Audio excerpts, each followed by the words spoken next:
Este video consistirá en una guía básica para principiantes en el que hablaremos del ciclo de refrigeración y sus componentes básicos.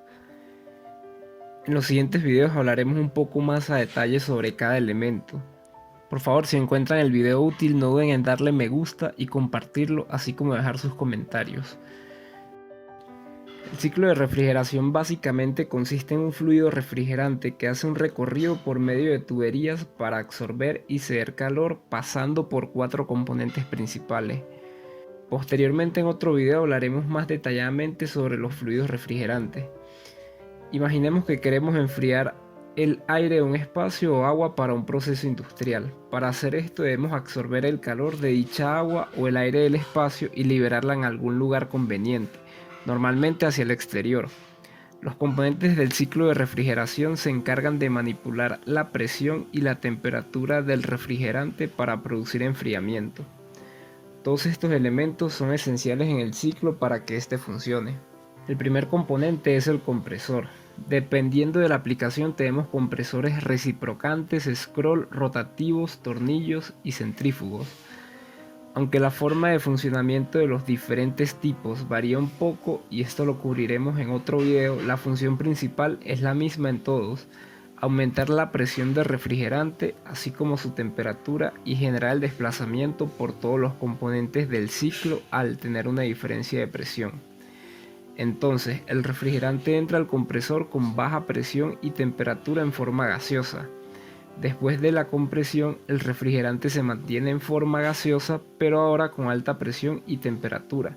Esto ocurre debido a que cuando comprimimos un fluido, el volumen se reduce y todas las moléculas del refrigerante ahora están más cerca. La cantidad de moléculas es la misma, pero estas ocupan un volumen menor y esto hace que la energía cinética de las moléculas aumente, lo que generará un aumento de temperatura y presión. Para que el ciclo de refrigeración funcione, debemos poder liberar calor de alguna manera. Esto lo hacemos por medio del condensador. Para eso, el medio de enfriamiento, sea agua o aire, dependiendo del tipo de condensador, deberá estar a una temperatura menor que la tubería donde circula el refrigerante del condensador. Esto es importante porque si el refrigerante estuviera a la misma temperatura que el medio utilizado para liberar el calor, no habría forma de rechazar el calor. Por ello, el compresor sube la temperatura y la presión del refrigerante. Ahora bien, el refrigerante entra al condensador con alta presión, temperatura y en estado gaseoso. A medida que éste se empieza a enfriar, empieza a condensar. A esto se debe el nombre de condensador. De forma que el refrigerante pasa de estado gaseoso a líquido. Ahora este líquido que está subenfriado tiene alta presión y temperatura. Decimos que está subenfriado debido a que la temperatura de salida es ligeramente menor a la que tenía al entrar al condensador. Esto es por el intercambio de calor que hubo entre el refrigerante y el medio. Ahora que cedimos parte del calor al medio ambiente utilizando el condensador, necesitamos buscar la forma de bajar aún más la temperatura del refrigerante, de forma que podamos alcanzar la temperatura que deseamos en el ambiente o en el proceso. Esto lo logramos reduciendo drásticamente la presión del refrigerante. Recordemos que la presión y temperatura de un gas son directamente proporcionales.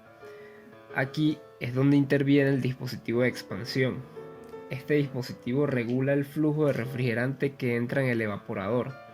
Esto se consigue haciendo pasar el refrigerante por un orificio muy pequeño, el cual genera un cambio súbito en la presión, pasando de alta a baja presión de refrigerante.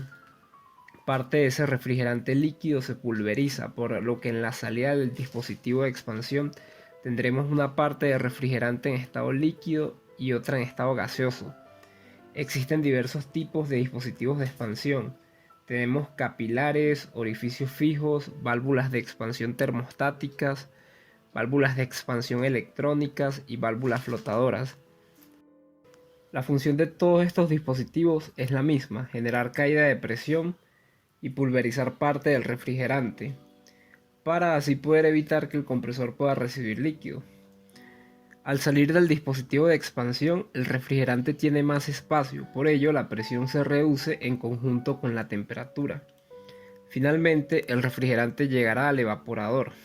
El evaporador es muy parecido al condensador. Ambos son básicamente intercambiadores de calor, sin embargo, en el evaporador vamos a absorber calor del espacio o del proceso que queremos acondicionar.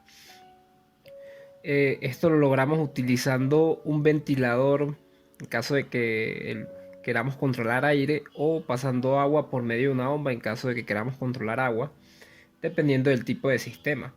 Aquí es donde enfriaremos el aire del espacio que queremos acondicionar o el agua del proceso. Recordemos que al absorber calor del medio estamos reduciendo temperatura, que finalmente es lo que queremos. De esta forma, el refrigerante tomará parte del calor del medio y se sobrecalentará, lo que permitirá que el mismo empiece a evaporarse. Es decir, cambiará de estado líquido a gaseoso. Esto ocurre porque el punto de ebullición de los refrigerantes es bajo, así que no requiere mucha energía térmica para hervir. Este refrigerante, que ahora se encuentra en estado gaseoso, tendrá una temperatura ligeramente mayor en la salida del evaporador por el intercambio que acaba de realizar con el medio, aunque igual será una temperatura relativamente baja. Finalmente, el refrigerante será succionado por el compresor, donde el ciclo de refrigeración se repetirá, y así es como funciona el ciclo básico de refrigeración.